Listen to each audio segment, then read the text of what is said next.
It's time for the Douglas Coleman Show. Mr. Smooth and Savvy is joined by guests from all walks of life, from the entertainment industry to authors to political and social commentators, the famous and not so famous, the controversial and the light and fluffy. We have it all. Now, here's Douglas Coleman.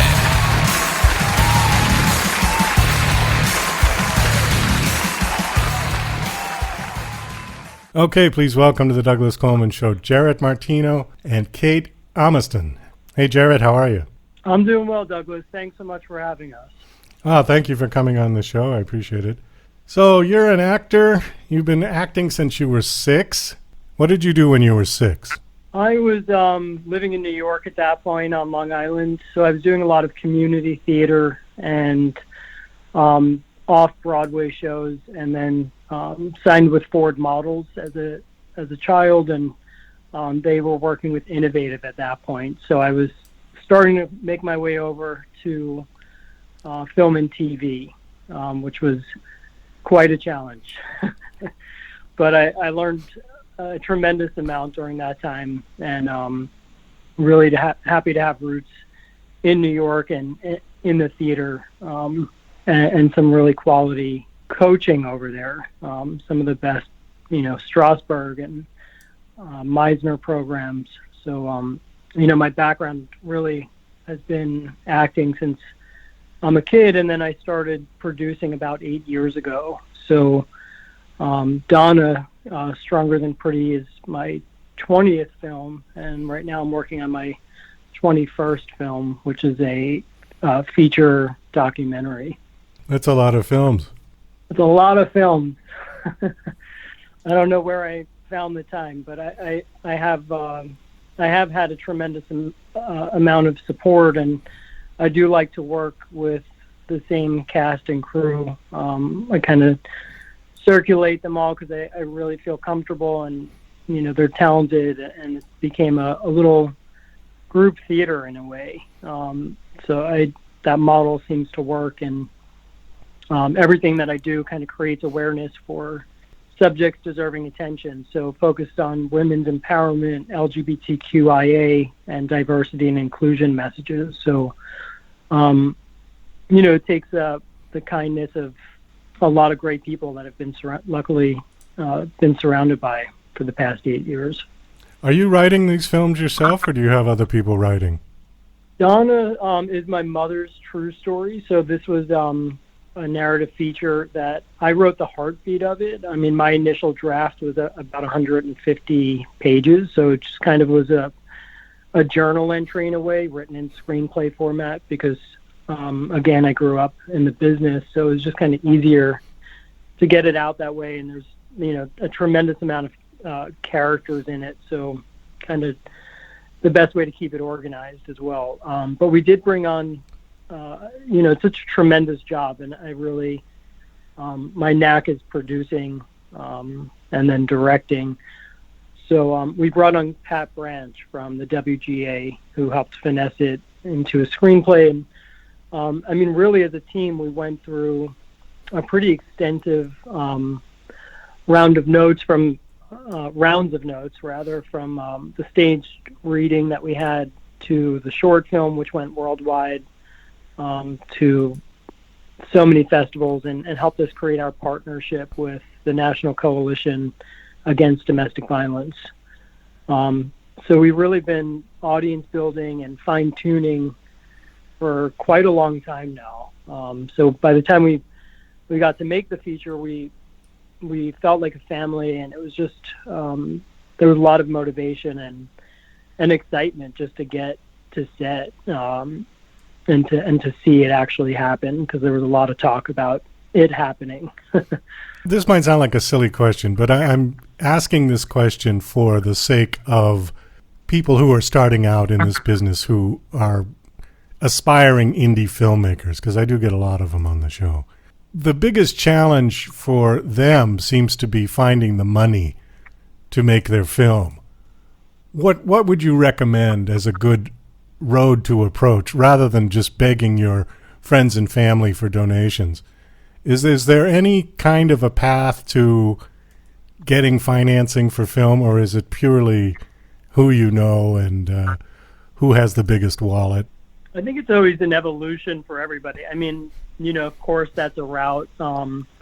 I walked away from deals, quite honestly, on Donna because I wanted it to be true to my mother's story and her voice, and there really isn't anything as a representation in the media of the truth of domestic violence. I think the last time that it was covered quite this way was through Tina Turner's film, and they partnered with the YWCA. So I would say, our reach grew with our partnerships, and I worked with thousands of advocates across the nation, and I spoke at the National Coalition Against Domestic Violence conference. So, that put us in a position where we had like minds around us and a tremendous amount of support. So I really think every route is different, and for this project, although I poured a ton of my heart and soul into it, it was a story that just needed to be made. It wanted to be made, and it would have kind of the pieces of the puzzle would have came together. I think no matter what I did for it, and I think for feature films, you hear a lot of production talk about that on the indie level. Especially because this isn't something, I didn't make this to appease Hollywood. So, the money, the financial aspect is so unique to each project. That was my route, and what I've done since, because we've worked with so many nonprofits, and I've created my own at this point called Awareness Media. So, the support again is through the audience that we've built and the partnerships and people that just care about creating change. So basically there isn't one surefire formula for people to follow. It's pretty much unique to one's own path, yeah? For sure. I think that applies to everything in life. And feature films, shorts, are a different story. There's, plenty of great platforms like Seed and Spark and all those type of models that can help with the financial end of that. Well, let's get Kate back here. Are you here? I am. Hello. Hi. How are you? I'm doing great. How are you? Good. I'm doing fine. So it's your turn up to bat now. Why don't you give us a little bit of your backstory? Yeah. I think, I'm an actress and now a producer, thanks to Donna and Jaret. For allowing me to take that role on. I think, I've always been interested in the arts, whether it be dance, singing, acting, even modeling. My dad is a filmmaker who actually edited this film, Michael Amundsen, which was a fun thing for us to collaborate on. So, even as a kid, he was always showing me the older films. Judy Garland was my hero, absolute hero growing up. So, and then I did more modeling in high school, and then got back into acting more so after that. I found the challenge of it really exciting because it terrified me. So, in that way I've been able to grow as a human being and learn about the world. And so just being in the arts has kind of always been in my life, and I'm so happy to have had my first lead role in a feature film, thanks to Jaret again, and to our film, Donna Stronger Than Pretty. Okay, you mentioned Judy Garland, and I got to bring this up. If you've seen A Star Is Born, did you like her version better or Barbra Streisand's version?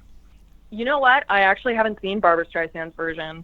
I did see the most recent one. I thought it was great, but I didn't think it was as good as the Judy Garland one because I thought she was just incredible in that film, and she should have definitely gotten the Oscar for it. That film just, it just broke my heart, and she did an excellent job at it. But, I need to see the Barbra Streisand version. It's long overdue. Well, yeah, that one came out in the 70s, and the most recent one you're talking about, the one with Lady Gaga, is that the one? Yes. Okay, yeah. I haven't seen that one. I have not seen that one. Oh, okay. Well, then we both need to do our homework here. Right. I got to see the new one. You got to see the older one. Yep, that's right. Absolutely. Okay. So the film that you guys are here to promote is called Donna, Stronger Than Pretty. And Jaret, you said that this was based on your mother's story? It is, yeah. So it's, of course, the escape of domestic violence, but equally as important, just a woman making her way through the world. We cover 3 decades from the 1968 through the early 2000s. So, as a child, I watched my mom just rise up against, so much adversity in the workplace, and she was juggling cleaning houses and waitressing and putting herself through school full time, because ultimately her dream was always to become a public school teacher, which she ended up doing. But alongside all of that work was 3 kids, and coming up in a time where women, children were to be seen and not heard, and women were questioned about what they did to the man to deserve being hit ultimately. So unfortunately, it's a subject that quickly gets swept under the rug because it's uncomfortable. I think the uncomfortable part, for me anyway, always comes from the stereotypes and stigmas and the way that it's covered in the media, and the fact that the abuse has always been what has been capitalized on, which is my biggest issue with it, and why this film needed to be made, because a tool needed to be created to show how to go from victim to survivor, and it also needed to celebrate the men and women that have escaped domestic violence, and for the children that come from situations like this, that they're not alone. I think that's, as a child, I wish I had a film like this that could show me that that I wasn't alone, and it doesn't have to be so scary, because the escape can happen, and my mom did it, and outstandingly strong and determined. Unfortunately, we lost my mom to pancreatic cancer September 3rd, so this is also very much a part of her legacy, and something that gave us more time together, and really valuable time, healing time, in ways that I think, although we were away from the situation for quite some time at that point, just added a whole nother layer that we may have never reached as a family. So, and just so incredibly happy that the film is out, and I'm able to talk about her and continue sharing who my mom was and what she went through, because we've been receiving emails.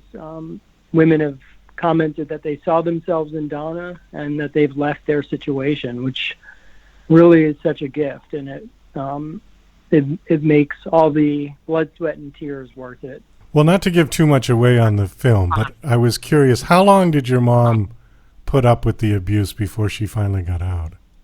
Put up is an interesting way to put it, because she was, I think what's often forgot is that there's a lot of love there. That my father was the love of her life, and she loved him, for even after she escaped.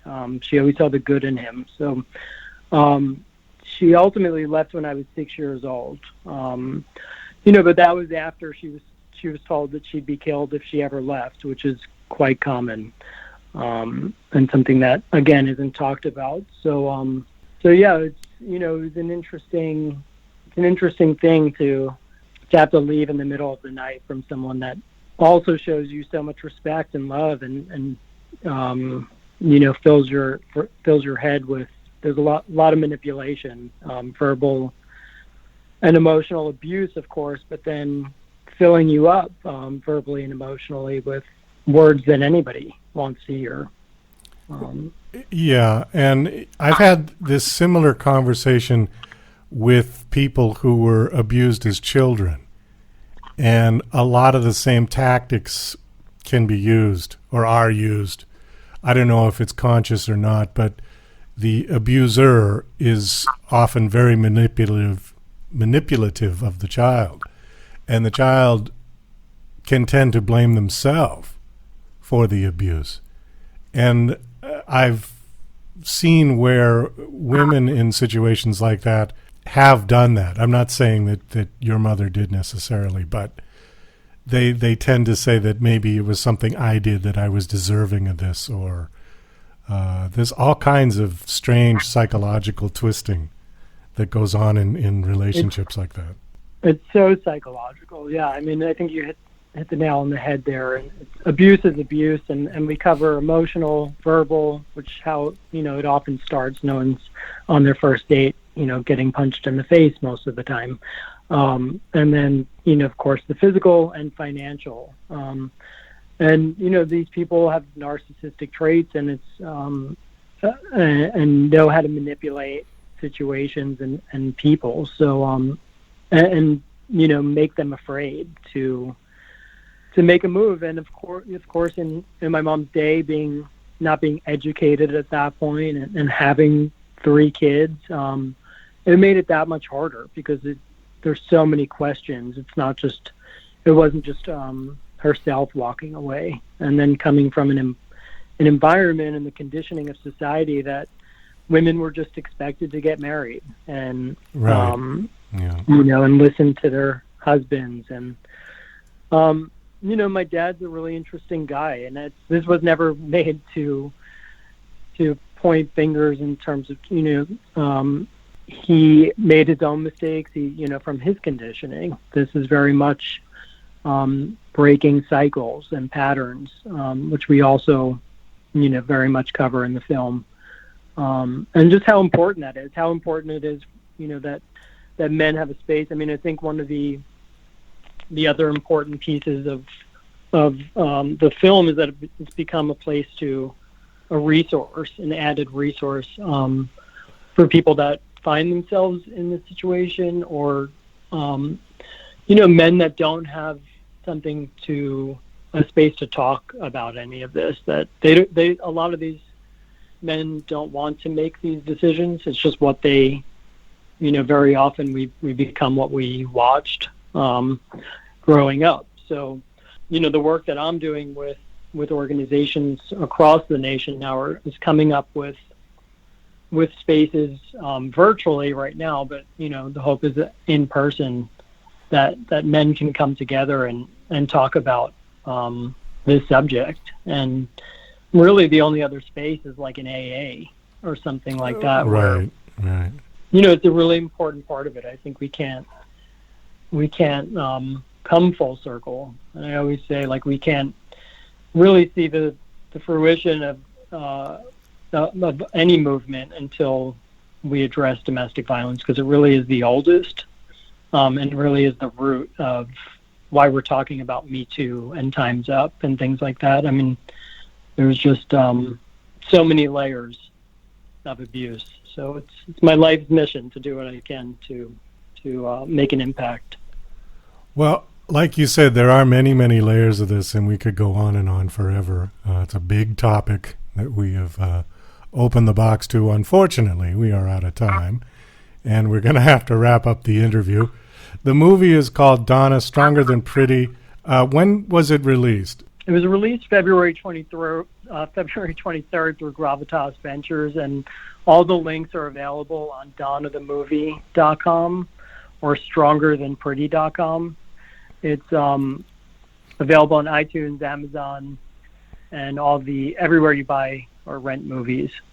Great. Okay. How's it doing? It's doing really well. Yeah, we're actually going international, so it's really exciting. Great.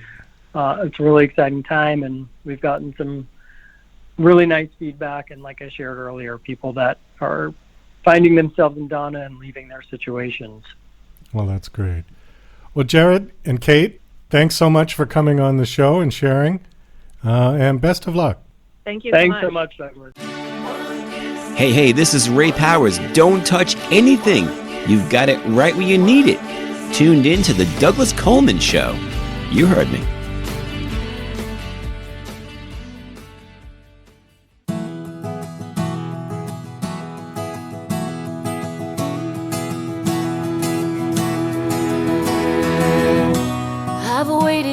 tables for men who change lives. And I know all their names, but they just forget mine. And I sang for them before, and they'll open up their doors. If I'm more like this, like a tailless with a throwback twist, it'd be perfect, but you need a hit. And God, I hated it.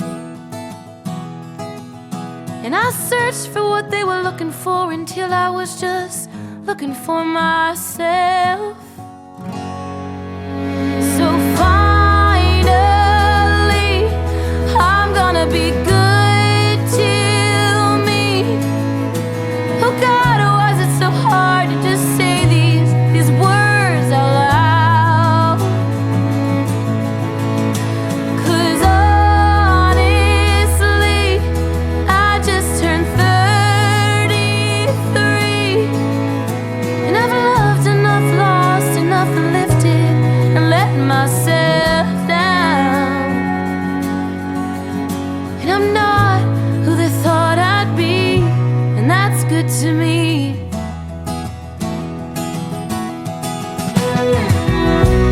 I've looked in the mirror 1,000 times.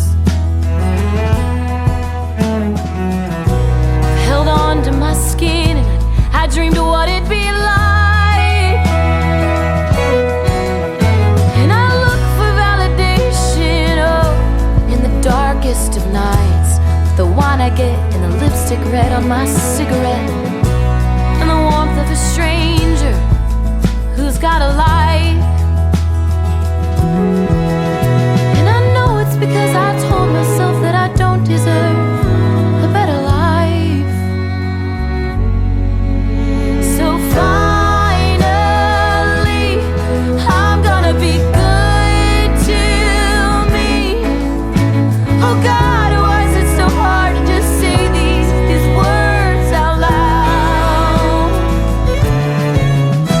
'Cause honestly, I just turned 33, and I've loved enough, lost enough, and I've lifted and I've let myself down.